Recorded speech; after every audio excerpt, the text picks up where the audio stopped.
पैदा करते हैं। बेटे को खूब खिलाइए, खूब पढ़ाइए, संस्कार जरूर दीजिए। घटना उधर से आपने सुना, एक चित्रण जो मैं आपके बीच में रखूंगा, ईमानदारी से सुनिएगा बैठ करके। कैसे मास्टर?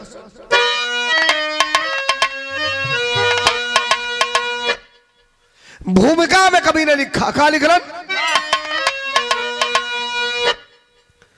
सुख अमीरी नहीं, दुख गरीबी नहीं, साज कर स्वप्न को जीता इंसान है, उसके दिल से पूछो जिसका अरमा जला, जिसका अपना ही अपना ना संतान है, जिंदगी खिल के पतझड़ हुई इस कदर, मानो जीवन को जैसे नजर लग गई, क्या खता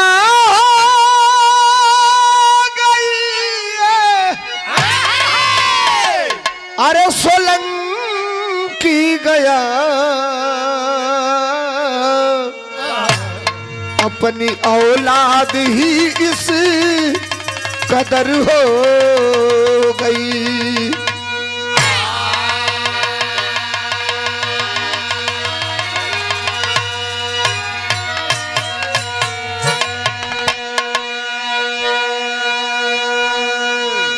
क्या खता हो गई ये सोलंकी गया, अपनी औलाद ही इस कदर हो गई।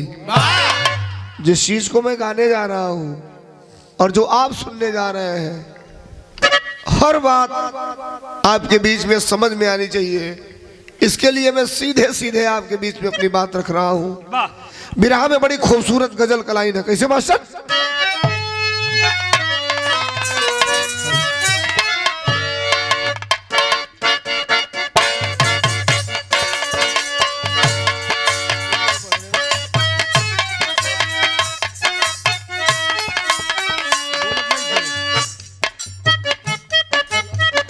हेलो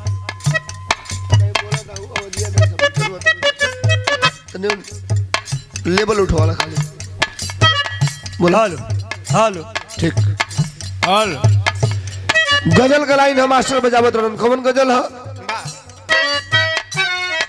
ये बिरहा का फैंटास्टिक गजल। 3 साल पहले ले ली हम, अब तो सबे कहेला कि हमारे यहाँ असल में हो ही दूसरे को, बिरहा में ले लीजा हमन का। कैसे मास्टर? शीशा टूटे, शीशा टूटे गुल मच जाए,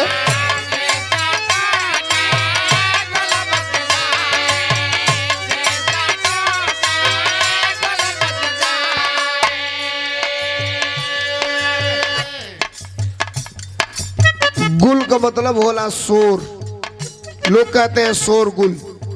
शीशा टूटे गुल मच जाए और दिल टूटे, अरे दिल टूटे आवाज न आए,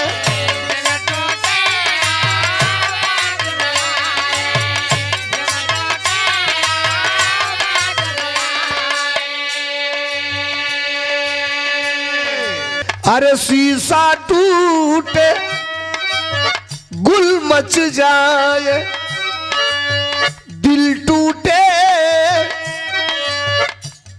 आवाज न आए, सांप डसे तो,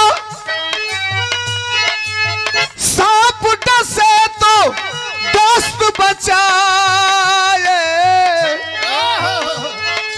अरे सांप डसे तो, सांप डसे तो दोस्त बचाए, दोस्त डसे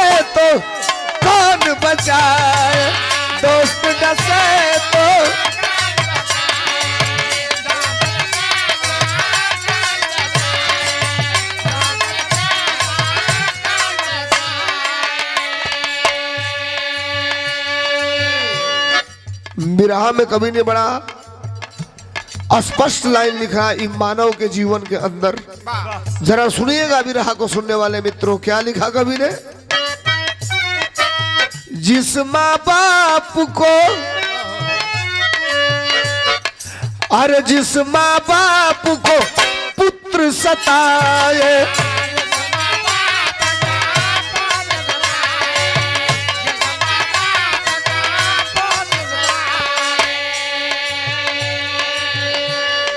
अरे आह से उसके, अरे आह से उसके बच ना पाए,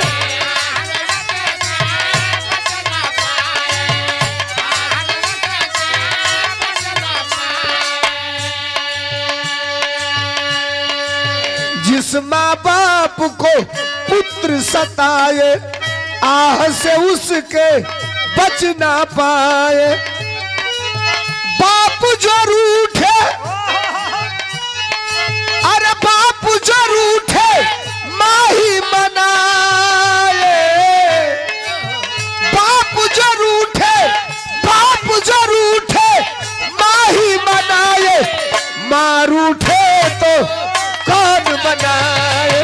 माँ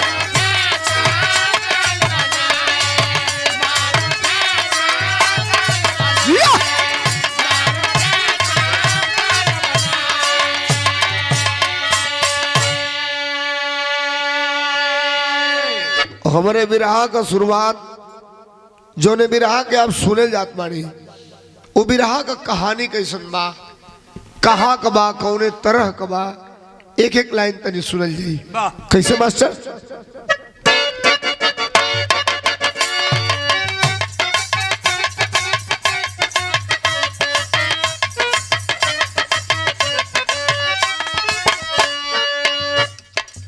सपना देखना दुनिया की सच्ची भाषा है, बताती दुनिया ये दुनिया की तो परिभाषा है।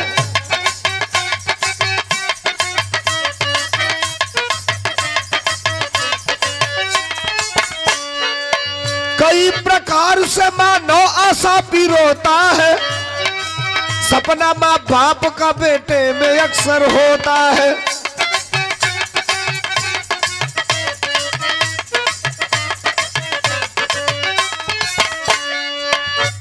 कहानी कहाँ कबा।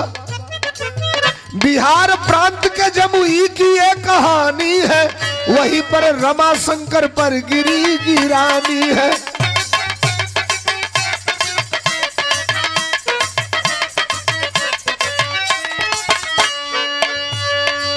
इकलौता बेटा प्रेम था सुजाता नारी से, बीमार पत्नी रहती शुगर की बीमारी से।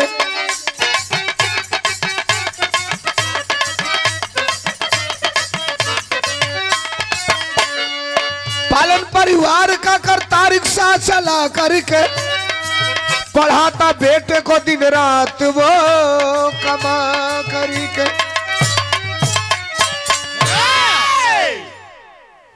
बिहार की राजधानी जिसका नाम पटना, और वही पटना से जब आप आगे बढ़ेंगे तो एक जगह है जिसका नाम है जमुई।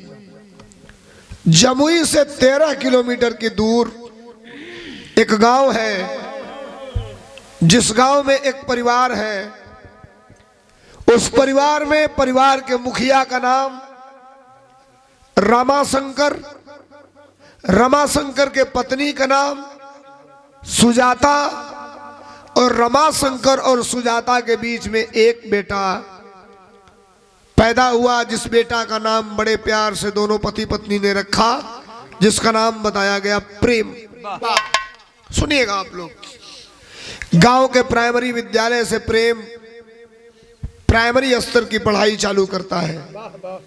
प्रेम 5 पास कैलन, गांव के विद्यालय से ही जूनियर हाई स्कूल पास कैलन। प्रेम के बाप रमाशंकर का कंडीशन ही बा कि 1 कट्ठा 1 मंडा 1 इंची खेती नहीं खे। रिक्शा चलाने अपने गांव से 13 किलोमीटर दूर जमुई जाता था। रिक्शा चला करके दिन भर की मजदूरी मिलती थी, उसी से आटा चावल आलू प्याज दाल तरकारी खरीद के लाता था। घर का दोनों टाइम का भोजन होता था। 10 20 50 100 50 रुपया बचे तो वह रुपया रख के अपने बेटा के पढ़ाई में लोग खर्च कर। प्रेम हाई स्कूल पास किया, इंटरमीडिएट पास किया, रिक्शा चलाने वाला अपने बेटे को पढ़ा रहा है। प्रेम स्नातक हो गया, प्रेम बीए की पढ़ाई पास किया। बीए का फुल फॉर्म क्या है? बीए का फुल फॉर्म है बैचलर ऑफ आर्ट। और प्रेम बीएससी भी कर लिया। बीएससी का फुल फॉर्म क्या है? Bachelor of science. एक दिन के बाद प्रेम बैठ के अपने बाप के पास होनहार बिरवान के होत चीकने पात, रिक्शा चलावे वाला का लड़का अपने बाबूजी से गलस कि बाबूजी हम आईएएस कइल चाहतनी, हम आईएएस का तैयारी कइल चाहतनी, आईएएस बनल चाहतनी। बाहर रिक्शा चलाने वाला एक बार भी नहीं सोचा कि मेरा बेटा आईएएस कंपटीशन करेगा, रुपया लगेगा, रुपया आएगा कहां से? खड़ा कर उलस अपने बेटा के अखबारी में पकड़ के कहलो बेटा तू पढ़ आईएएस का पढ़ाई, जितना रुपया लगी हम लगाई। ये पढ़ैया आईएएस को पढ़े खातिर तो के जाए के कहा पड़ी? तो प्रेम कहलक ये बाबू हमके पटना जाए के पड़ी। ये बेटा पूरा तैयारी कर लो, जब जो जरूरत पड़ेगी हमको बताना। धीरे धीरे 1 महीना 2 महीना 4 महीना बीतल। प्रेम कोचिंग सेंटर में अपना दाखिला कराता है पटना। और प्रेम का बाप रमाशंकर अपने रिक्शे पर बिठा करके ले जाकर के पटना छोड़ता है। वापस आ रहा है तब तक प्रेम के बाबूजी के फोन का घंटी बज गई। अब वही प्रेम नमस्ते करके बाबूजी के छोड़े वाला है, अतोले रामाशंकर को फोन बजल। फोनवा निकाल के देखलन तो फोनवा रामाशंकर के पत्नी का रहे, सुजाता का। काने में फोन लगौलन करन हाँ तो चल ले बानी कि अबे चले वाला बानी नहीं तो प्रेम के छोड़ के अब आवे जाता नहीं। तोले कहली कि तनी बाबू के दिहल ले फोनवा। वो माई अपने बेटा से जब फोने पर बतिया अनपढ़ गवार मेहरारू गांव का रहे वाली कलश ए बेटा तू आईएएस का परीक्षा का तैयारी कर। दिमाग में कबो ही मत डली हो कि हम रिक्शा चला वाला का बेटा है ना तो तू आईएएस ना बन पैबा। कितनी बड़ी बात कहती है जरा सुनिए। माई समझावत बिया का समझौलस। पढ़ो मोरे बच्चवा, पढ़ो मोरे बच्चवा तू हके पढ़ाई।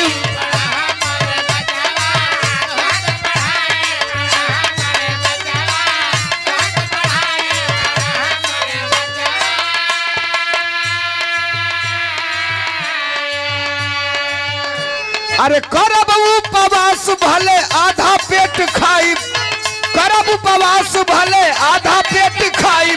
पढ़ो मोरे बच्चवा तू के पढ़ाई, पढ़ो मोरे।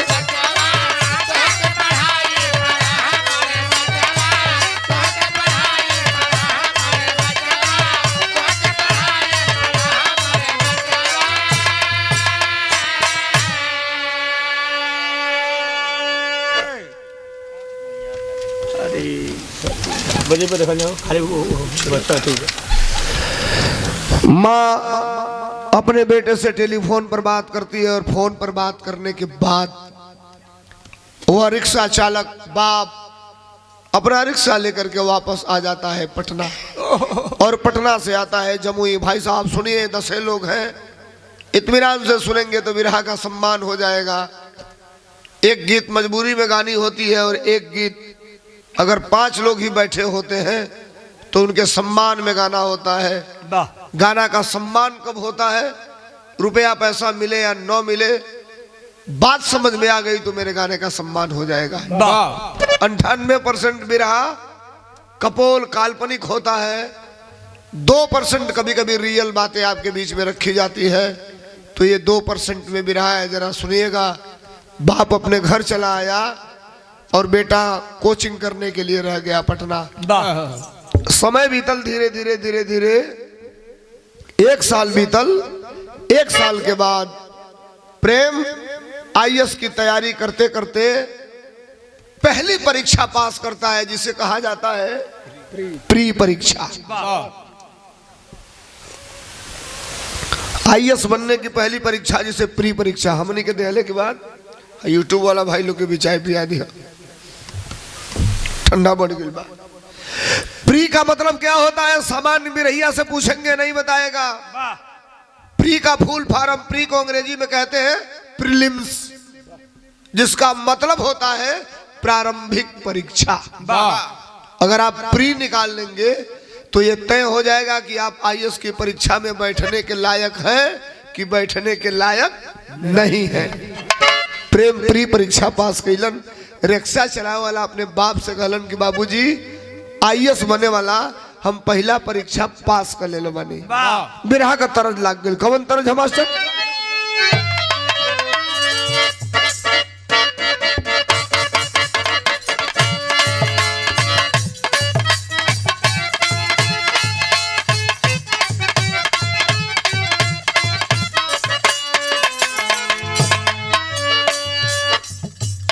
अरे निकला गेला ये सैया, अरे निकला गेला ये सैया, निकला गेला ये राजा, निकला गेला। हंस के जो बोलेला, अरे हंस के जो बोलेला, अरे सवरिया दुहो बड़ा नीक लागेला है।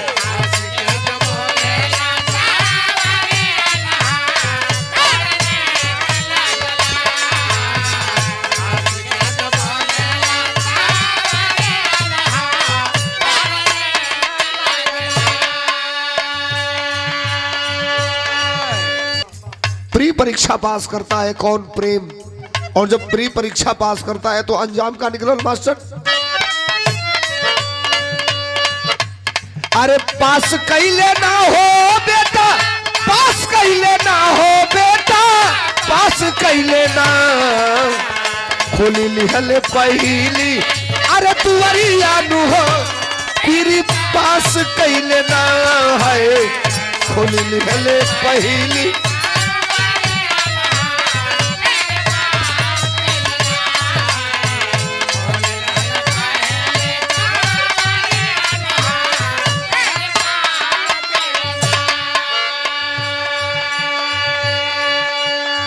जो व्यक्ति प्री पास करता है वो अब रुकता कहाँ है साहब? आईएएस करने वाला व्यक्ति अगर प्री पास कर लिया, प्री के बाद एक परीक्षा आती है जिसको मेंस कहा जाता है। अब अगर आप मेंस निकालते हैं तो समझे कि 99% आईएएस कंप्लीट है आपका। अरे वाह। भारत में 2 तरह की परीक्षा है अपने वहां, एक यूपीएससी और एक यूपीपीसीएस। समझिए अभी आप पढ़े लिखे लोग ही बैठे हैं और बड़े लोग बैठे हैं। यूपीएससी का मतलब यूपीएससी आप निकाल लेते हैं तो भारत के किसी भी प्रदेश में आप नौकरी कर सकते हैं।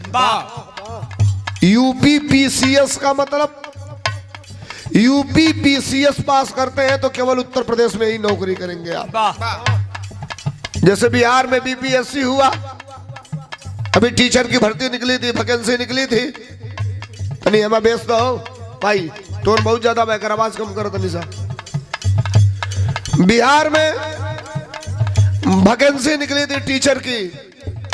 17 महीने का उप मुख्यमंत्री 3 लाख सरकारी लोगों को टीचर बना करके नौकरी दे दिया, हाथ में सर्टिफिकेट दे दिया। खुशी तो तब हुई 3 लाख में 1.5 लाख लोग उत्तर प्रदेश से जाकर के बिहार में मास्टर हो गए।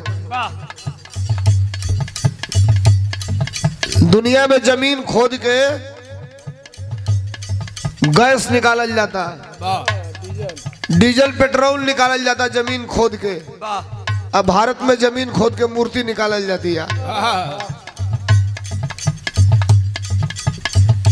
ये ठीक बात बाकी 10 लोग के बीच में का होता है या कोनो बात नहीं खे इत्मीनान से लोग सुनत नहीं सबे। आप लोग यूपीएससी का पेपर देता है, पास कर गया। 20 लोग शाम को बैठे हैं, 20 लड़के बैचलर हॉस्टलर, रिजल्ट आने वाला है, खाना बना के धो दिल बना से रिजल्ट आई ओकरी बाद खाई ले। किसी आईएएस से मिलिएगा आप, किसी पीसीएस से मिलिएगा, एक गारंटेड बात कह रहा हूं, और कुछ अच्छा जानता होगा या नहीं जानता होगा, आईएएस पीसीएस की बात कर रहा हूं, खाना बनाना बहुत अच्छा जानता होगा। कैसे?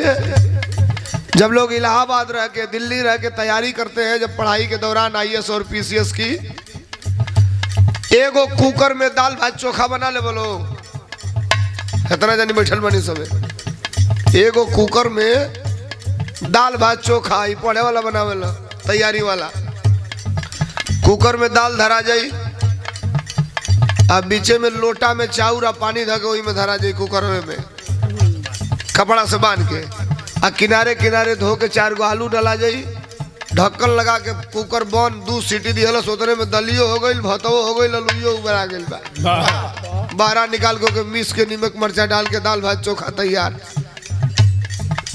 हाँ हो, जो तैयारी करता है ना वो 1-1 रुपया बचाता है। पढ़ने वाले लड़के जो हॉस्टल में रहते हैं उनसे जाकर के देखिए, 1-1 रुपया बचाता है। ये में कोई आदमी कहला ये अधिकारी है सारे बड़ा मखचूस बा, वो मखचूस बा, शुरू का इतना झेल ले ले बा क्योंकि 1-1 रुपया का कीमत बुझाता।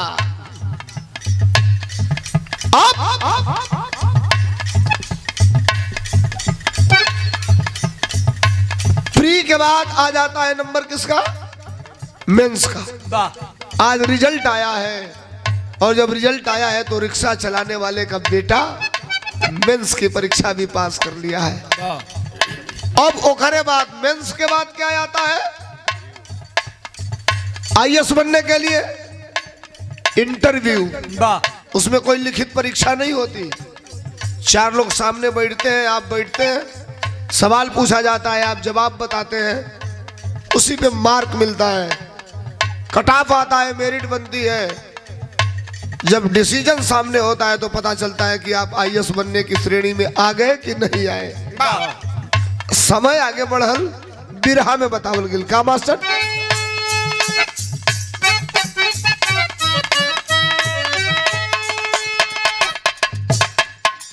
अरे लिस्ट हुई जारी, एक जाम रहल क्लियर,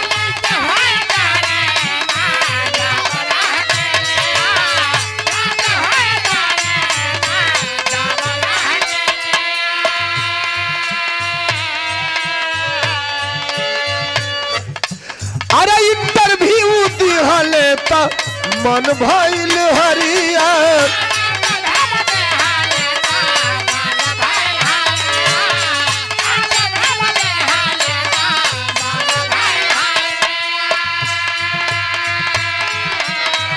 बन गईले ना हो बेटा, बन गईले ना हो बेटा, बन गईले ना, बन गईले बेटा, अभी करिया न हो तेरी पास कईले ना है, बन गईले बेटा अभी।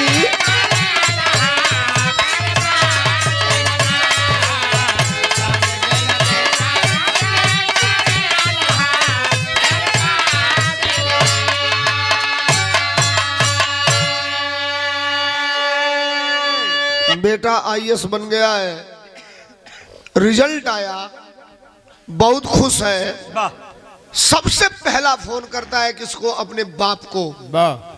सुबह हुआ अपने पिताजी को फोन करता है, रिक्शा चला रहा है कौन? रमाशंकर, सवारी लेके जात हवन तोले फोन का घंटी बजल बिया, ऐसा जगह वाला कि सवरिया रोक के फोनवा सुनियो ना सकेला।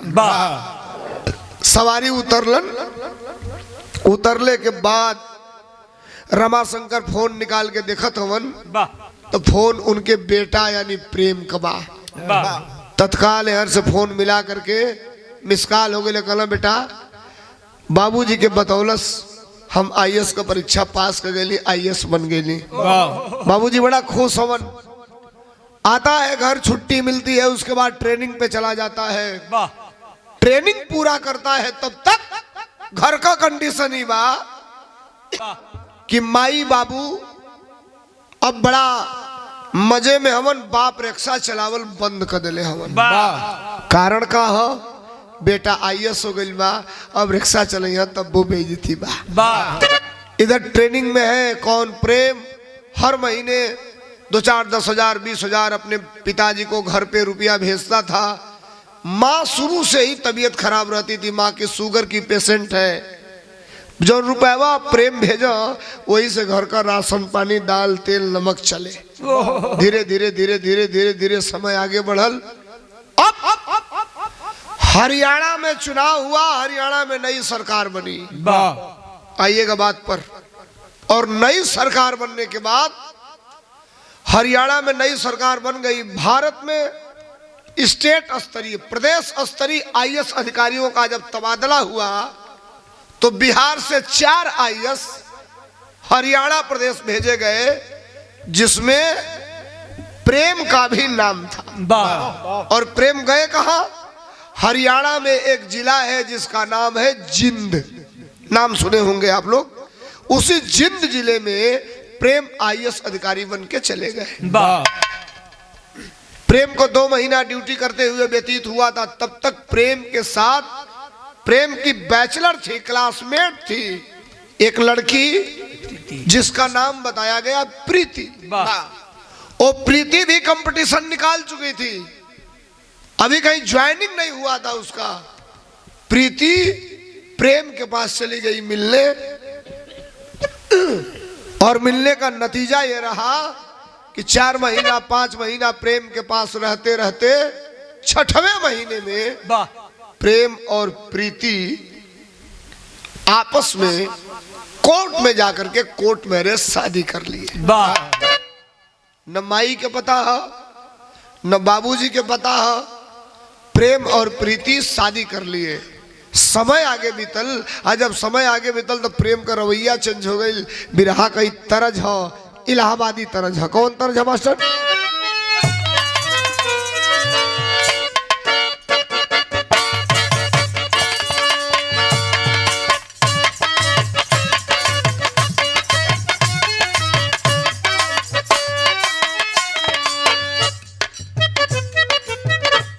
इलाहाबाद का कलाकार हैदर अली, लालजी लहरी, राम कैलाश दद्दा, वाह तीनों लोग 3 तरह ये तरज के गावन, वाह 3 तरह से गावे ये तरज के। कैसे मास्टर? अरे का जान देई, अरे का जान देई सहर वाली कजरा, का जान देई।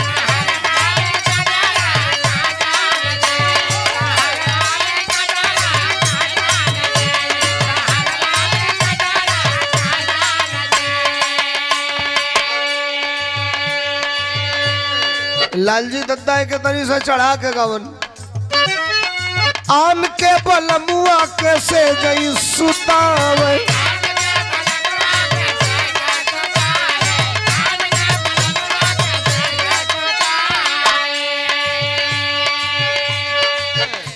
अरे आन के बलमुआ कैसे गई सुतावे, अपना बलम के बिछाई देली चादर, अपना बलम के बिछाई देली चादर, का जान देई सहर वाली कजरा।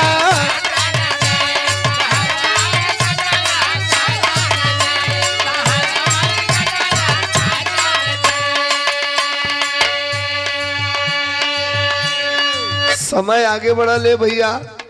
6 महीना जब वो लड़किया के गईले भइल, प्रेम जौने से भी आवा कैलन, यार माई बाबू का कंडीशन धीरे धीरे खराब हो जात बा, मतारी का तबीयत खराब रहती बिया, लेकिन प्रेम का कंडीशन का है बाबू, अरे भूल गई ले बेटा, अरे भूल गई ले बाबू माई बाबू का दुखावा,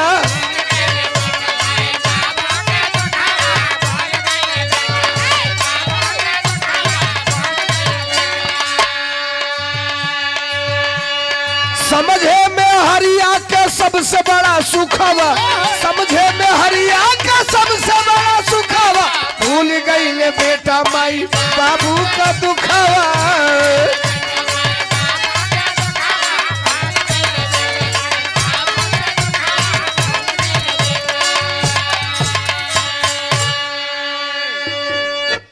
छह महीना बीतते बीतते साहब वो प्रेम जो रिक्शा चलाने वाले का बेटा था, आईएएस बना था,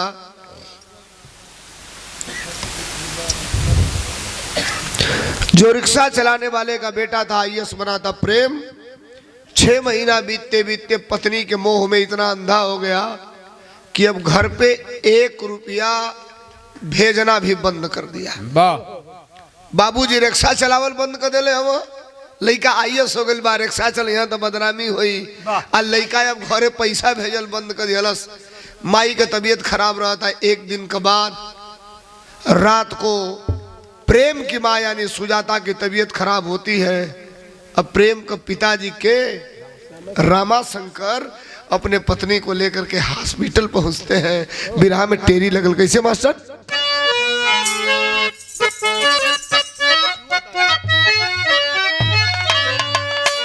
जमाना जमाना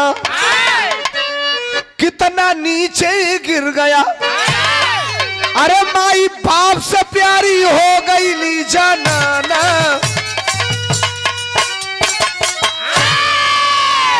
माई बाप से प्यारी हो गई ली जनाना, जमाना कितना नीचे गिर गया।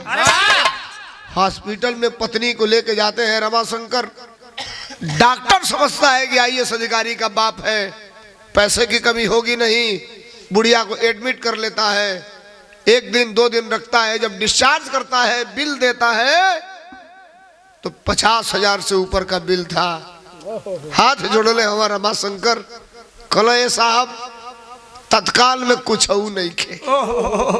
डॉक्टर ये समझ ले हो सकेला पैसा अइले में देरी हो गई लोखे, चाहे ना होखे आज नहीं तो काली दे दी, वापस कर देता है। जाइए घर आते हैं, पेट का आग बड़ा बुरा होले साहब।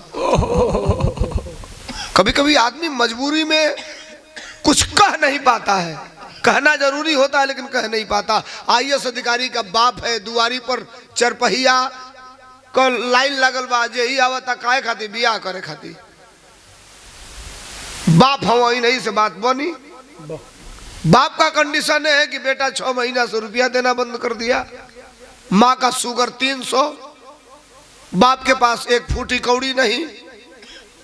कंडीशन इसी में डमाडोल चल रहा है। एक दिन के बाद रात का 11 बजे इतना तेज बुखार हुआ उस माँ को, बांसे का खटिया बोई, खटिए पर लेटल बिया, बेहोश हो गई बुढ़िया। अब बुढ़ऊ बैठल हम अपने बुढ़िया के हाथ पकड़ के, एक रियल बात में बताऊं, साइकोलॉजिकल विद्यार्थी में रहा हूं, इसमें पढ़े लिखे लोग बैठे हैं और दू जानी बुढ़ऊ का कहता कि छोड़ दो तो सबे जीनियस है लोगे में बात। शादी होने के बाद जो प्रेम पति और पत्नी के बीच रहता है ना तत्काल का, उसके 1000 गुना ज्यादा प्रेम बुढ़ापे में पति और पत्नी के बीच में रहता है। केवल वासना ही प्रेम नहीं है, अंतरात्मा से एक दूसरे के प्रति जो समर्पण है वो प्रेम। शादी के बाद अंतिम समय में अगर 70 वर्ष के पति है, 65 वर्ष की पत्नी है, तो आप समझिए कि दुनिया का सबसे बड़ा प्रेम उन दोनों के सामने जिंदा है। अपने बुढ़िया के लगे बैठल हवन, कबो कपड़ा भे के पट्टी करत हवन, लकड़ी ले नहीं के चूल्ही में अगिया बारल जाओ, एगो आलू ले नहीं खे दौड़ल गईलन, और सनूक में से एगो मढ़ावल फोटो निकाल के लेके अइलन, ऊपर करिखा जमल में अपने कुर्तवा से फोटोआ के साफ पके आ देखत हवन फोटोआ के कर रहे हो, प्रेम कर रहे, रोवत हवन बिरहा का अंतिम तरज। कौन तरज है मास्टर?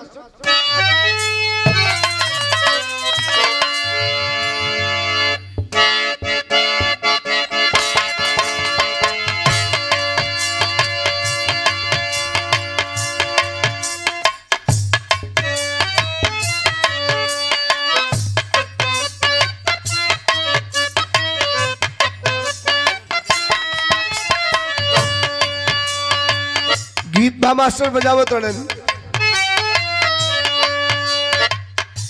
खबरों न ले लू अब तो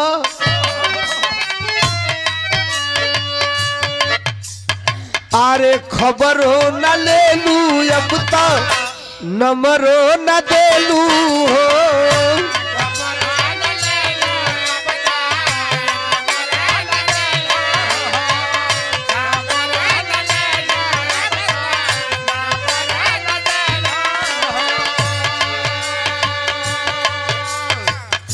जहिया से शादी भइल, जहिया से शादी भइल हाल न पूछेलू हो।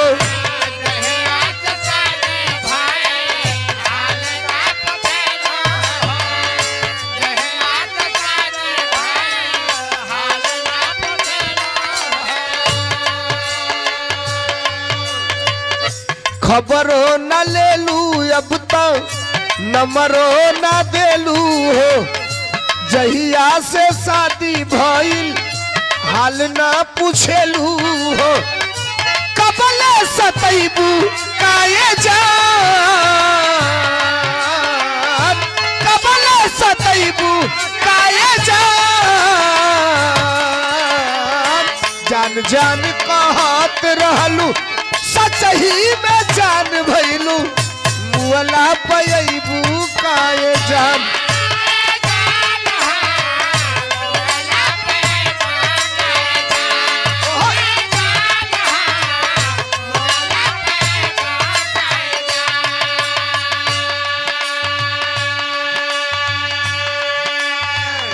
₹100 का पुरस्कार जय साहब योगेश भैया के तरफ से बहुत बहुत धन्यवाद, बहुत बहुत नमस्कार। आप सबके सादर प्रणाम बा। बहुत पूरी में पौलगी बा फोटोआ लेके अपने बेटा प्रेम का वही बुढ़िया के सिरहनवा बैठ के कबो एक हथवा बुढ़िया के कपड़ा पर रखत हवन, कबो फोटोआ के तरफ देखत हवन ना रोवत हवन के प्रेम कबाब। रामाशंकर ऊ रामाशंकर जो रिक्शा चला के अपने बेटा के IAS बनोले बा। कहानी बड़ी सीरियस हुई, तनी सुनी लोग रो के कहत हवन कैसे मास्टर।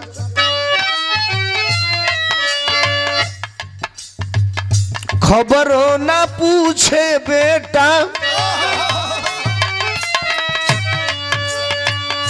खबरों ना पूछे बेटा हलियो ना लेला हो।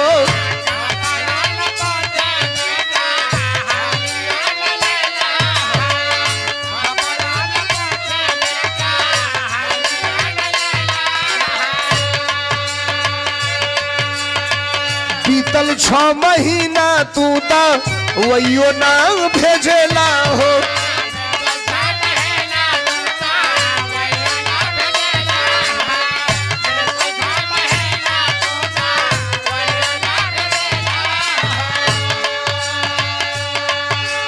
अरे कैसा के होई है मोर परान, कैसा के होई है मोर परान। जान जान अरे माई तमाई होले याद को के रोजो रोवे निकले ना तन से परान। ए बेटा हो निकले ना तन से।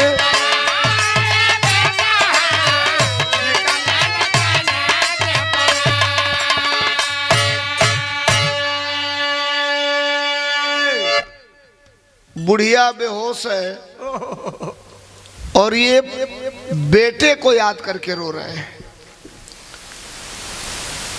रोते रोते रोते रोते इन्हें भी नींद लग गई और ये भी लुढ़क गए उस बुढ़िया के सिराने बांस के खटिया पर। कब सुबह हो गया कोई नहीं जान रहा है। सवेर भइल, सूर्य उदय भइल, तब तक दरवाजा कोई भड़बड़ा रहा है, भड़ाक भड़ाक फाटक पीटा जा रहा है। नींद खुलती है बुढ़ऊ की। रमाशंकर की उठ के जाते हैं, दरवाजा खोलते हैं। संजोग से उसी गांव का रहने वाला एक नौजवान, राम शरण यादव, नाम जिसका राम शरण यादव, ये पिताजी पहचान नहीं रहे हैं, लेकिन वो इनको पहचान रहा है। दौड़ करके पैर छू करके नमस्ते किया, प्रणाम करके कहा कि ये चाचा का हलचल बा, ठीक बा ना? प्रेम ठीक बा ना? आईएएस अधिकारी ठीक है ना? बातचीत भइल है आज फोन पर। बाबूजी कैसे बताओ कि आज बात का तुका कहता 6 महीना हो गए आज ले बातें ना भइल। लेकिन वो बुढ़ा बाप, एक बात मैं आपसे बताऊं, बेटा की हिनाई बड़े मुश्किल समय में बाप कर सकता है। वो भी सामाजिक स्तर पे करना हो तो लाख गम को छिपा लेगा, अपने आप घोट डालेगा। ए बाबू ठीक बा, कोनो बात नहीं खे, जातू तनी हम व्यस्त बानी। जो ही मुड़ करके यू टर्न अंदर गए, पीछे से देखा वो राम शरण, फटी हुई धोती, पैर में बड़ी बड़ी बेवाएं फटी है एड़ियों में। कहा आईएएस अधिकारी का बाप है, जिसका बेटा 1 साल से आईएएस है। दौड़ करके गया और कलाई पकड़ लिया बुढ़े का और कहा चाचा आप हमसे कुछ छिपा रहे हैं, मैं भी आपका बेटा तमाम ही हूं, सच सच बताइए है क्या? बुढ़ऊ धैला भर अखबारी लेके बाहर आके गिर गई, रोवे लगला। कुल बतिये बता दिया शुरू से अंत ले कंडीशन का है। कहा चाचा 10 मिनट आप इंतजार करिए, दरवाजा बंद मत करिएगा। बाहर गया, चौराहे से एक झोला छाप डॉक्टर पकड़ के लाया। सबसे पहले तो वो बुढ़िया माई के दवाई इलाज, आधा 1 घंटा मकसद के बाद वो बुढ़िया उठ करके बैठी, डॉक्टर को विदा कर दिया और कहा साहब एक मेरा काम करेंगे चाचा, निवेदन है। कहे क्या? कल हमारा टिकट है हरियाणा का, और मैं सोच रहा हूं आपको और चाची को, दोनों लोगों को मैं हरियाणा लेकर के चलूं। उबड़ऊ पूछला का है हरियाणा का करब जाके? कला हरियाणा का जिंद जिला में आपका बेटा तैनात है। कल तो हम करब का जाके? कल चाचा हम ले चलब तो के, हम पूछब प्रेम से कि ई बतावा रिक्शा चला के जवन बाप आईएएस बनौलस वो बाप के छोड़ काहे दिहला? ए बाबू तू जाने लो हमार बेटा कहाँ बा? जाने लो आपके बेटे के कार्यालय के ठीक सामने सड़क के उस पार ऑफिस क्लोज होता है। आपका बेटा गाड़ी में बैठ करके निकलता है, गोल चक्कर से जो ही दाहिने घूमता है, बाएं साइड में रोज, मत बोलो, बाएं साइड में रोज शाम को 3 बजे से, अरे भैया बाद में बतिया ली हो।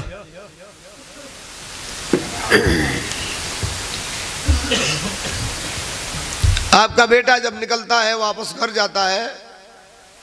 आईएएस अधिकारी प्रेम, मैं तो प्राइमरी में 7 तक ही पढ़ा ना गांव पे। बाएं साइड में आप देखिएगा, अधिकारी कोई अगर गाड़ी में बैठता है बीच में तो बाएं साइड में बैठता है। आप काउंट करिएगा, बीच में बाएं साइड में, ड्राइवर के पीछे नहीं बैठेगा कोई अधिकारी, बाएं साइड में बैठते हैं। गाड़ी दाहिने सही से मुड़ती है तो ठेलवा पर हम भजिया बेचीला, नजर मिल जाती है हमारी उनकी, कभी कभी देखते हैं, वो पहचान जाते हैं, हल्के से मुस्कुरा देते हैं और मैं ऐसे उनके सम्मान में सैल्यूट कर देता हूँ। ये बात अलग है कि आज तक कभी आमने सामने बैठ के हम बात नहीं किए।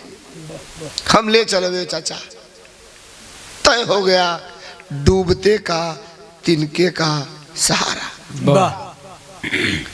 सबेर भइल ह, प्रेम लेकर के आया ट्रेन में, वेटिंग टिकट 2 ले लिया था। सॉरी, राम शरण प्रेम के पास ले जाने के लिए उसके माँ बाप को ट्रेन में बिठाता है। ए चुप रहे लड़के, क्या नहीं मान रहे हो तुम भाई?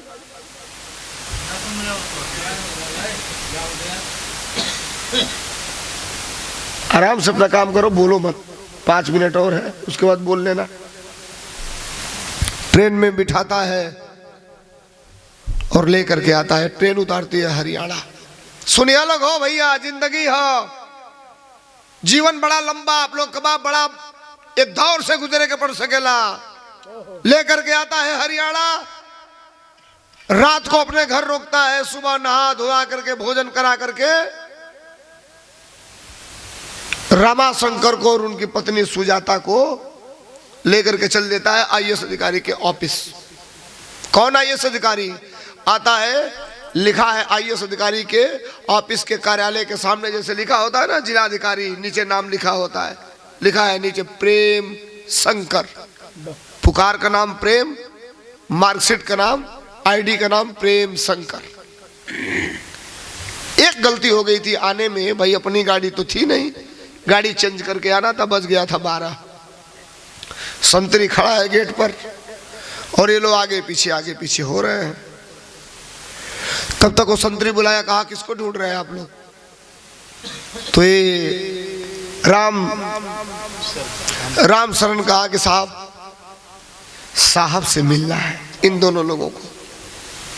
घड़ी देखा, कहा कि 10:30 से 11:30 टाइम है मिलने का, 12 बज गया, मुलाकात नहीं हो सकती। कहा साहब बहुत जरूरी है, इमरजेंसी है, मिलवा देंगे, किसी के जिंदगी का सवाल है। कहा देखिए मेरी ड्यूटी जितनी है उससे ज्यादा मैं काम नहीं कर सकता, 12 बजे तक के लिए कहा गया है मिलाने के लिए, अब नहीं मिलवा सकता मैं। 2 बार 3 बार रामशरण कहा, वो कहा कि नहीं मिलवा पाएंगे। तोले बुढ़ऊ बाप पीछे से आ गया, बाप 4 बार कह दिया, कह रहे हो नहीं मिला पाएंगे। अरे जाके कहो अपने अधिकारी से, जाके बता दे परमवा से कि तोर बाप आइल बना तो से मिले, जो बोल। अब परेशान संतरी का पागल बुढ़ा कहां से आ गया, आईएएस अधिकारी को कह रहा है जाके प्रेमवा से बोल तोर बाप आइल वाला मिले। ये रामशरण मेंटेन कर रहा है। कहा भाई साहब रुकिए, बुरा मत मानिएगा, असल में आपके साहब के यही पिता है, यही माँ है। काई तो पागल थे ही, तुम भी स्क्रू ढीले आ गए इसमें। अगर ये असल में माँ बाप है तो ये लोग फोन कर देंगे, साहब सीधे बुला लेंगे, हमको बुलाने की क्या जरूरत है। करो चुआ था, कपड़ों पर चुआ था, वो पर चुआ था, गईल हे बगल धारा गईल जाड़ा आ गई आज, और ये निकल। इतनी बात को जब वो सुना तो कहा देखिए मैं आपकी कोई मदद नहीं कर सकता। एक चीज है, आप इतना रिजिड हो रहे हैं तो कागज पे नाम लिख करके ले जा रहा हूं, अंदर भिजवा दूंगा, साहब बुलवाएंगे तो आपको बुला करके अंदर मैं मिलवा दूंगा, नहीं तो भाई अब आप जाएंगे यहां से। पर्ची लिखा, ऊपर नाम लिखता है रामाशंकर, नीचे लिखता है सुजाता, और ले करके गया ये संतरी की हिम्मत कहाँ है कि आईएएस अधिकारी के हाथ में अपने आप पर्ची दे दे। आईएएस अधिकारी के किनारे एक टाइप करने वाला बैठा रहता है जिसको कहा जाता है स्टोनो बाबू। स्टोनो बाबू को ले आके पर्ची थमा दिया और कहा कि साहब को पकड़ा दीजिएगा। स्टोनो बाबू साहब के आगे ला करके रखता है और साहब जब देखते हैं चश्मा उठाकर रामाशंकर सुजाता, रोक देता है कलम, खड़ा हो जाता है कुर्सी से। कहा ये पर्ची कौन लाया? संतरी कहा साहब ये पर्ची, सॉरी स्टोनो बाबू कहा साहब ये पर्ची संतरी लाया। कहा बुलाओ उसको। दौड़ करके जाता है, अर्दली बुला करके लाता है कि जल्दी चलो साहब बुलाए हैं। अभी संतरी तो गनगन कापत की गई, नौकरी हमार खत्म, आज गुस्ताखी हमने कर दिया था। आता है संतरी अधिकारी, पूछता है कि ये बताओ ये लोग कहाँ है जिनका नाम लिख के तुमने दिया है? तो कहे साहब गेट पे खड़े हैं। कहा मेरी गाड़ी निकलवाओ, इन दोनों को बिठाओ और मेरे बंगले पर पहुंचाओ, ये रिसेप्शन वाले जगह पर इनको बिठा देना, दूसरे जगह मत बिठाना, और मैं अभी आ रहा हूँ आधे घंटे में बता देना। गाड़ी आई, इन लोगों को बिठाया गया, साहब के कोठी पे पहुंचाया गया। माई उठ ताकत या कि कब प्रेमवा आई, बाबूजी ताकत रहन बेटा हमार कब यन 2 साल हो गए देखले। तब तक गाड़ी आती है, साहब उतरते हैं और 10 मिनट के बाद प्रेम कलाई पकड़े एक खूबसूरत महिला को हाथ में हाथ पकड़े लेकर के आ रहा है। गम गम शरीर महक रही है। इटालियन सेंट था, इंडियन नहीं इटालियन। जौन बाप रिक्शा चलावे तो माथे का पसीना नाकी पर और नाकी का पसीना ओठ पे आवे तो जीभी से चाट ले, ओके नूनखार ना लागे, मीठ लागे, एले की मेहनत का पसीना रहे। वही से अपने बाप के आई बेटा के एक बाप IAS खातिर पसीना बहावत रहे। दूरवे से माई देखलस उठल, महतारी मोहाली से तो कबो कबो मरबो करेली सा। उठल हम माई दौड़ल, अरे परवा 2 साल से हमके खोज खबर ना लिया। परे मामा ये जो साथ में औरत आई 2-3 बार माँ जो ही रिपीट करती है, आगे बढ़ रहा है, ये डांट की आवाज देती है, पागल बैठ। अब तो बुढ़िया का टेम्परेचर और बढ़ल, ते पागल कहले हमके। अरे परमो समझाओ ये कौन है रे, हमके पागल कह दिया। अब प्रेम फंस गया कि मैं करूं तो क्या करूं। पत्नी को कहा कि तुम अंदर जाओ, मैं 20 मिनट के बाद तुमको बताता हूं कि असल मामला क्या है। प्रेम गया, दौड़ करके पिताजी पकड़ना चाहते हैं, कहा खबरदार रुक जाइए, रुक जाइए। माई पकड़लस कलाई बुढ़ऊ का, कलश के सुना ऐसा IAS अधिकारी के फूंक द जर जाओ, जिसको अपने माँ बाप के हाथ को शरीर को टच करने में शर्म आती हो, घिन आती हो, घरे चलो। मेहनत कर ले, दूसरे का मजूरी कर ले, गोबर फेंक ले, पेटा है ना पाले के भाई, अब कौन लालच बा, पाल ले। IAS अधिकारी कहा कि रुको, आप गलत समझ रहे हो, यहाँ रहोगे तो आप भी अनकंफर्टेबल रहोगे और मैं भी अनकंफर्टेबल रहूंगा। मतलब ये रो ना पई बोलो। एक दूसरा व्यवस्था किया हूँ आप लोगों के लिए, अच्छा भोजन मिलेगा, अच्छा कपड़ा मिलेगा और अच्छी व्यवस्था मिलेगी, अच्छी दवा मिलेगी। वाह, हम रोज तो हम लोग से मिले आई, ये भैया ऐसे अधिकार चाहिए तो क्या चाहिए। तैयार हो गए लोग, लेकर के चलता है। तब ले माई बाबू का अपने कपड़वा पकड़ के कहलस कि ए बेटा एगो सवाल बा, करे सवाल का जवाब दे दे। का सवाल कैलस?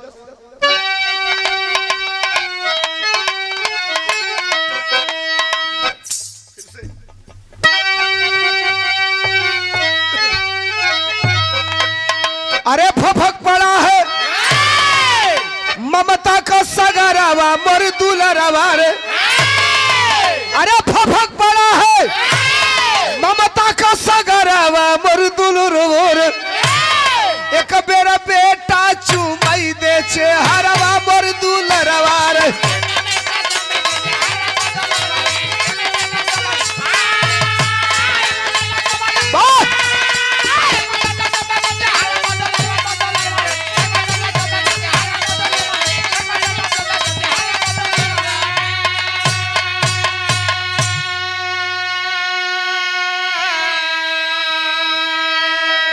माई पकड़ ले बिया अपने बेटा का कुर्ता, कहलस ए बेटा हमके जहां लेके चलबो हम चलब, लेकिन एगो हमार सवाल बा, हमारे सवाल का जवाब दे दो बाबू। प्रेम कहा बोलो। माई पूछत बिया, का पूछल? फटही साड़ी में माई, फटही धोती में बाप हो। माई कहलस की बोला बेटा बाबू के रहल, अरे जवन आइल तुहरे साथ हो। ए बाबू हजन मौगी तेरे संगवा लिया ना, जन्म के पागल कहत रहिया ते बोलले है ना एको बेर। देखा माँ को उम्मीद है कि रिपीट करूंगी, हो सकता है याद आ जाए इसको। बोलले है ना एको बेर हजन में रुआ संगवा ले के रहल है। कहा वो मेरी पत्नी है। नहीं लस कपार माई बियाहो को लिया कहा हो बेटा तू। अच्छा चलो बुढ़ऊ करे छोड़ तो के ओसे काले हो दे बियाह कर लेना, ठीक बा। करस के बेटा बियाह कर लिहला, लेकिन नहीं बताबो माइयो बदल दिहला का हो हमार लाल। मतलब कल जब बियाह होला पतोही आवे ले ना, तो सास सबसे पहले अपने पतोही का मांग बहोर के घर में लेके आवे ले, डोली से उतार के। माई कहत बिया का कहलस क्रॉस शादी कैला अरे बिहाला ना खबरवा मोर दुलरवा हो बहु उतारल टार के अरे वो हरवा मोर दुलरू ये साहब माई का फर्ज के अदा कैल हो बेटा। बुढ़ऊ कहला कि देखा तू ढेर बतियाओ तो बाबू जो कहता हो कि करे ना। वाह। बेटे के साथ गाड़ी में बैठते हैं, दोनों चल देते हैं। 1 घंटा गाड़ी चली साहब। आईएएस अधिकारी की गाड़ी आगे और पीछे पीछे एक गाड़ी, वो भी सरकारी गाड़ी है जिस गाड़ी में केवल रमाशंकर और सुजाता है, यानी उस आईएएस अधिकारी के माँ बाप। वाह। लेकर के आए। कहाँ आते हैं? 2 घंटा चलने के बाद एक बहुत बड़ी बिल्डिंग है, गाड़ी वहीं रुकती है और बिल्डिंग के ऊपर बोर्ड पे लिखा है वृद्धा आश्रम। वाह। गवार माई बाप ना जलन। काउंटर पे जाता है, एंट्री करता है, टेलीफोनिक बात हो गई थी पहले से, और अंदर ले जा करके शिफ्ट करता है, बैठता है इन दोनों लोगों के पास। कहा कि मैं कल फिर आऊंगा। चला गया। अगले दिन आया, 1 घंटा बैठा, फिर चला गया। शुद्ध भोजन मिलने लगा। पेट जब भरे लगेला तो आदमी का आधा टेंशन खत्म हो जाला। वाह। इस साहब विश्व गुरु वाला साहब ये खाली चाहता ना कि पेट भर जाओ, वही के लोग विकास समझे। वाह।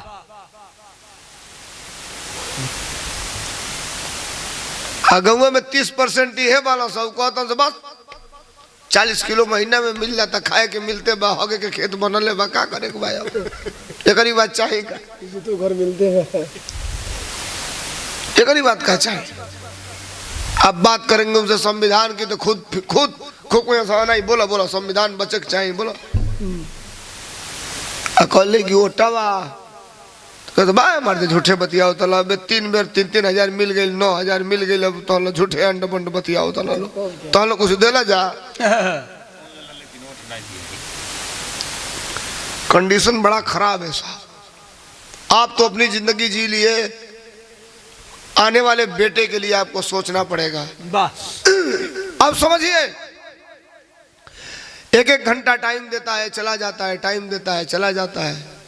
समय बीतल 4-5 महीना के बाद अब प्रेम आयल भी बंद कर दिया से वृद्धाश्रम में, डिस्कनेक्ट हो गया। लेकिन तब तक ये लोग पूर्ण रूप से स्वस्थ हो चुके थे, शरीर कुछ चेंज हो चुकी थी, कपड़ा लत्ता खाइल पियल बैठल अब मन से त्याग दिए। अकेला आदमी रहेला तो कर दुख हो के भारी लगेला, आ वही दुख का अगर 50 आदमी रहे तो कर दुख में खत्म हो जाला। आपके जिले में भी वृद्धाश्रम होगा, कभी जाइएगा आप, और उसमें बुजुर्ग होंगे ना, उनके बीच में बैठिएगा।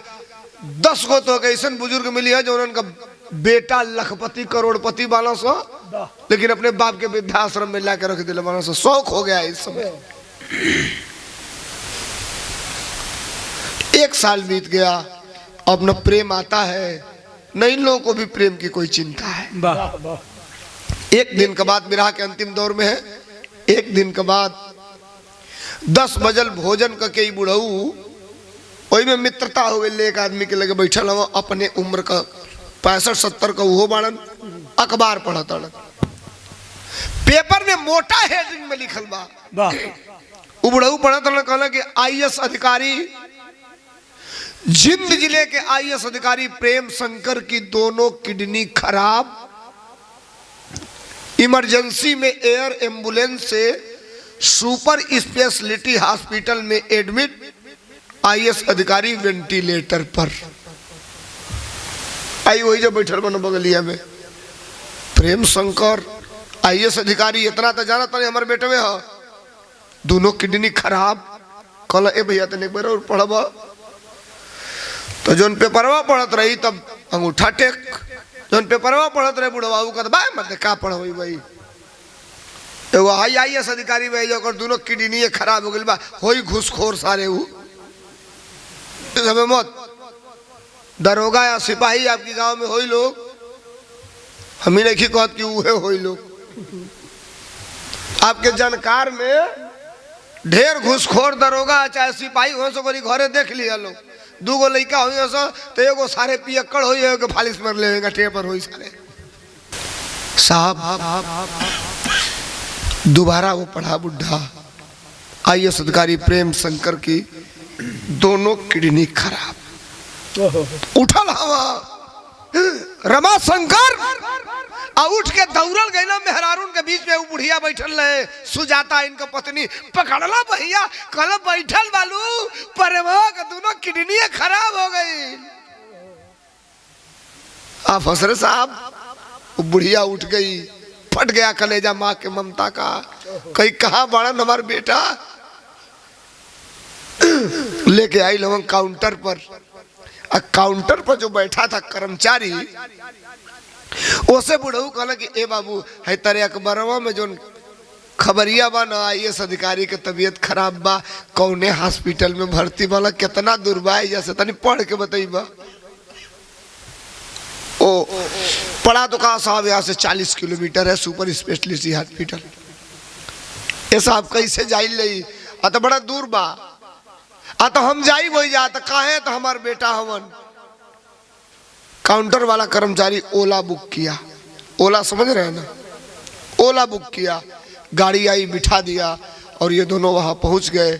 इमरजेंसी तक तो पहुंचे, पुलिस लगी है अंदर जाने नहीं दे रही है। और तब तक डॉक्टर उधर से फाइल लेके निकल रहा है। 3-4 नाक बंद करा हो क्या कर रहा है, 3-4 डॉक्टर पीछे पीछे। कोई दे जब भात खाए थोड़े बना बिराग बना, अरे केहू होके। अब 3-4 डॉक्टर पीछे पीछे आ रहे हैं। बुढ़वा बुढ़िया सोच गए अगर ये नहीं मिलवाएगा मेरे बेटा से तो कोई नहीं मिलवा सकता। डॉक्टर ऐसे निकले जाता हो तो ले दोनों परानी बुढ़वा बुढ़िया पकड़ के गोड़वा मुड़िया पटक देला सा। ये साहब मिलवा दो हमारे बेटा से। आप कौन है? आ तो IAS अधिकारी प्रेम की मैं माँ हूं, ये उनके पिता है। अभी तक सरकारी लोग आए थे देखने, रिलेटेड कोई नहीं आया था। पहले ये गार्जियन है, माँ और बाप वहां है। डॉक्टर मास्क लगवाया लेके अंदर गया, शीशे के इस पार से दिखाता है वेंटिलेटर पर। वेंटिलेटर को हिंदी में कहते हैं जीवन रक्षक संयंत्र। मरने वाला आदमी भी कुछ देर वहां जिंदा रह सकता है। IAS अधिकारी है, दिखवा के फिर निकाल लिया ना बाहर। माई डॉक्टर साहब के भरकवरिया पकड़ ले, ये साहब हमारे बाबू के का भइल बा, आपके बेटे की दोनों किडनी खराब है। ये साहब कैसे ठीक हो, एगो खराब रही तो ठीक हो जाता, दोनों खराब है, किडनी ट्रांसप्लांट करना पड़ेगा, चेंज करना पड़ेगा। माई कलस ए साहब डॉक्टर साहब हो हमार कर जवाब फाड़ दा और निकाल के दोनों हमार किडनियां लगा दा हमारी बेटा में। ये माँ है साहब। माई अब मेहरारू में दूगो अंतर होला। कुर्ता निकाल के खूंटी पर टंगबा तो सबसे पहले मेहरारू होई तो कर नजर पकटवे बजाई हरियर की बा की ललकी बा। अब माई अगर 2 घंटा की बाद आई तो सबसे पहले होकर नजर आई पेटवे पर जाई कि हमारे बेटा खैले बा कि नहीं खे खैले। 10 लोग हवा तनी माई के नाव पर ताली होके चाहिए जितने लोग यह माई मेहरारू में अंतर होला। डॉक्टर ने कहा मां तुम भावनात्मक बात कर रही हो, तुम्हारे कहने से तेरा किडनी तेरे बेटे में नहीं लग जाएगा। जांच होगी, ब्लड निकाल के ब्लड ग्रुप मिलाया जाएगा। ये जांच होगा कि आपकी किडनी जिस व्यक्ति में लगानी है उस व्यक्ति के अंदर का, उस व्यक्ति का शरीर उसको एक्सेप्ट करेगा कि नहीं करेगा, तब वो किडनी लग सकती है। करस ये साहब जवन करे बा कला। अच्छा दूसरा कोई तैयार भी नहीं है कि हम किडनी देंगे। अब ये लोग तैयार हैं, इनको एडमिट कराया गया, ब्लड का सैंपल भेज दिया गया लैब में। 4 दिन के बाद रिपोर्ट आई कि ये किडनी लग सकती है। क्यों नहीं लगेगी? जिसने जन्म दिया उसकी किडनी क्यों नहीं लगेगी? ब्लड ग्रुप सेम है। 11 डॉक्टर दिल्ली एम्स से आए। विराह अब खत्म हो रहा है, सुनिएगा। दिल्ली एम्स से आए और पूरा सुपर स्पेशलिटी हॉस्पिटल के डॉक्टर और कर्मचारियों ने मिलके, ठीक बहु मिलके ऑपरेशन किया। 8.5 घंटा ऑपरेशन चला। एक किडनी मां की निकाल कर IAS अधिकारी प्रेम के अंदर लगा दी गई और 18 दिन बीता तो टाका कट चुका था। जितना जख्म प्रेम को था उतना ही जख्म प्रेम के मां को था। दोनों 2 बेड पे थे। टाका कटने के बाद आज 18वां दिन है, डिस्चार्ज किया जाएगा। जब डॉक्टर बड़ा ऑपरेशन करते हैं, सफल होता है तो उसको सेलिब्रेट करते हैं। पूरा स्टाफ और 11 डॉक्टर वो प्रेम के पास जाते हैं तालियां बजाते हुए, साहब नई जिंदगी आपको मुबारक हो। आप जानना चाहते हैं कि आपको फिर से नई जिंदगी किसने दिया? कहा किसने दिया? तो व्हील चेयर पर बिठा करके वो कुर्सी डगराते हुए मां का ला करके सामने खड़ा कर देते हैं। ये एक बार जन्म देके आपको जिंदगी दी थी और दूसरी बार किडनी दे करके आपको जिंदगी दी है। भर भार IAS अधिकारी के अखिया से लोर चला था। माई है देखो, ए परमा। डॉक्टर कहता ना लाउड मत बोलो, धीरे से बोलो, टाका लगा है। रे परमा काहे रो तले रे? हम दे दियली, घबराओ मत। 3 महीना के बाद ही बुढ़ऊ तैयार बल एगो देवे खाती, दोनों नया हो जाई। तो भाव विभोर है पूरा हॉस्पिटल। शाम को डिस्चार्ज कर दिया गया। प्रेम लेकर के अपने माँ बाप के साथ अपने घर आता है। जरा सुनिएगा, अंतिम पॉइंट है, बड़ी बात है। और अगले दिन सुबह 8 बजे खबर भिजवाता है कि जिले की जितनी मीडिया है, इलेक्ट्रॉनिक मीडिया, प्रिंट मीडिया, सबको बुलाइए। मैं 10 बजे प्रेस वार्ता करूंगा। टेबल लगा है, सबके माइक लगे हैं, 3 कुर्सी है, बीच में IAS अधिकारी, किनारे माँ, किनारे बाप। और पत्रकारों ने कहा, साहब क्यों आपने बुलाया था? बुलाने का कारण क्या है? कब से नौकरी जो है, कब से ड्यूटी ज्वाइन करेंगे? कहा मैं ड्यूटी ज्वाइन करूं ना करूं विषय ये नहीं है। मैं आप लोगों को बुलाया था, किस लिए बुलाया था ये मैं आपको बताना चाहता हूं। अब एकदम सन बताइए। तो कहा आप लोगों के माध्यम से एक मैसेज देना चाहता हूं। वाह। पूरे दुनिया को एक संदेश देना चाहता हूं। और पत्रकार भाइयों, आपसे हाथ जोड़ के निवेदन है कि यह संदेश दुनिया में जरूर पहुंचाइएगा। पत्रकारों ने कहा क्या? तो ये अधिकारी बोल रहा है बिरहा के खड़ी में। कहा मास्टर?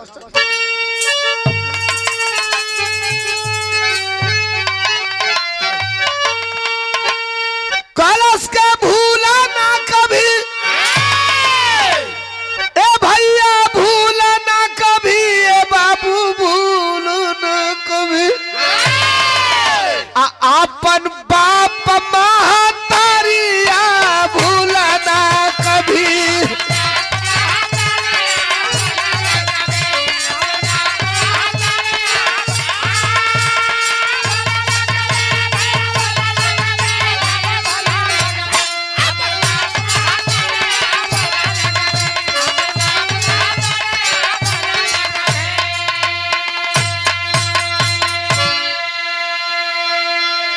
अपन बाप महतरिया भूलो ना कभी।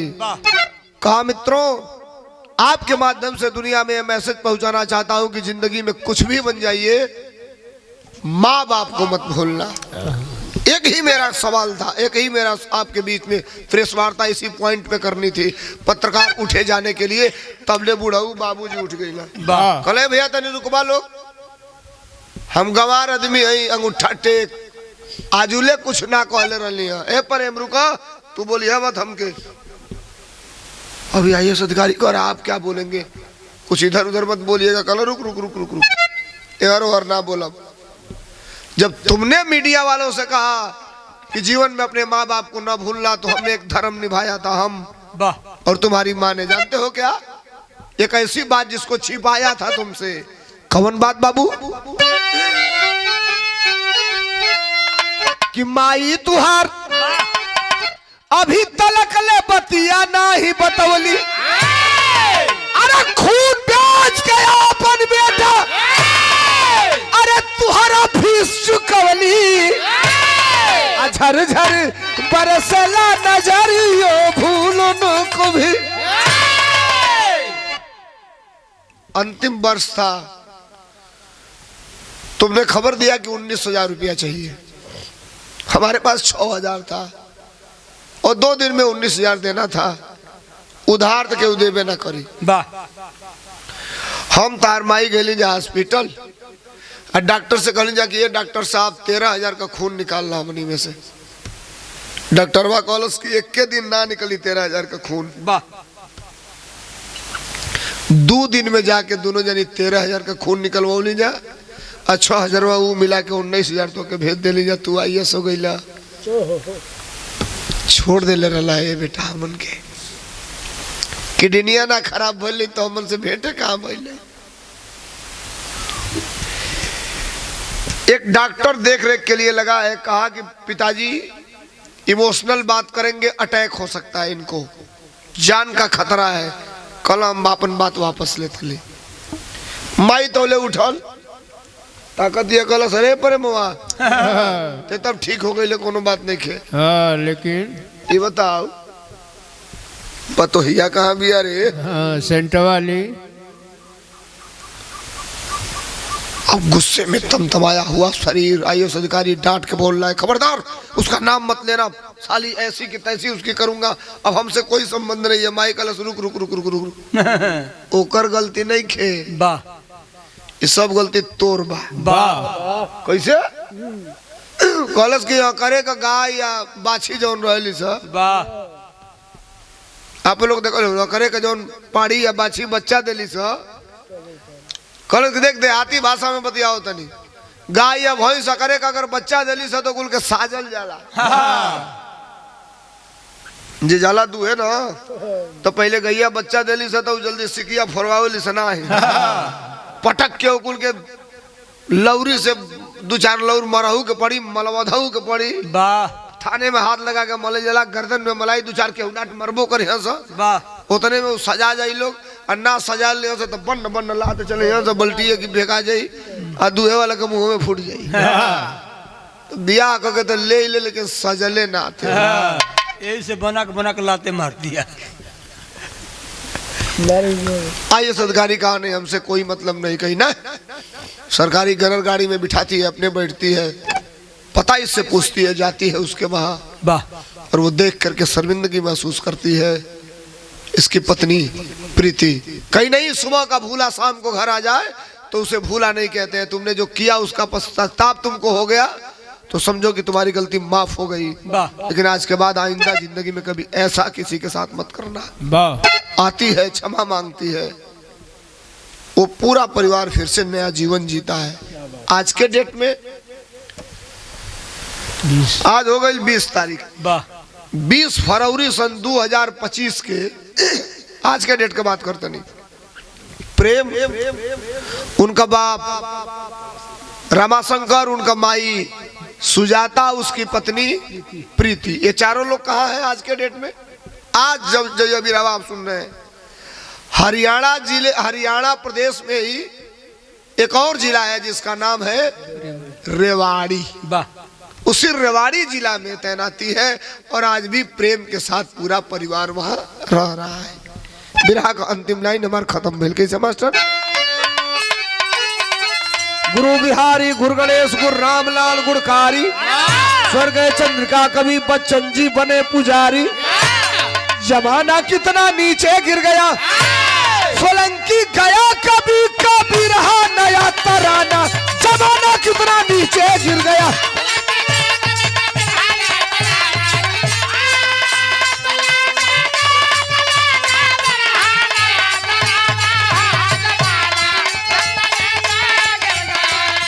आए हाय भैया प्रेम से बोला ना सियारा, अरे जिया तो जिंदगी आ रही है मोरे भैया, तो फेर होई भेटिया दीदा।